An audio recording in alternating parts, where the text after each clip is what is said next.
Hey everyone, today I'm going to show you how to restore your missing downloads folder in Windows 11. So let's get started with this quick tutorial. First, you'll want to make sure your Windows 11 computer has completely loaded up before we begin. Once your PC is ready and you're on your desktop, it's time to locate that missing downloads folder and bring it back where it belongs. Start by opening File Explorer on your Windows desktop.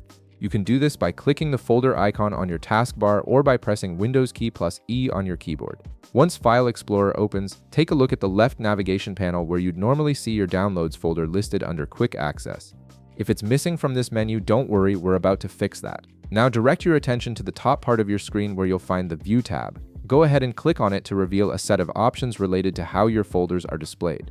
This tab contains various settings that control the appearance and behavior of your File Explorer windows. Within the View menu, look for the Options dropdown. Click on it to proceed.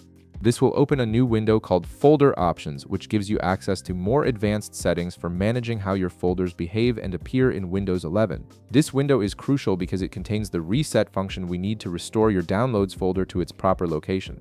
Inside the Folder Options window, you'll see several tabs at the top. Make sure you're on the General tab, as this is where the Restore function is located. Now look for a button labeled Restore Defaults. This is the key to solving your problem. Go ahead and click on this button. What this does is reset every folder back to its default status and arrangement, essentially returning your File Explorer to its original Windows 11 configuration. This includes bringing back any missing default folders like Downloads, Documents, Pictures, and others that may have disappeared. After clicking Restore Defaults, the changes will take effect immediately. Now take a look at your Quick Access menu on the left navigation panel again.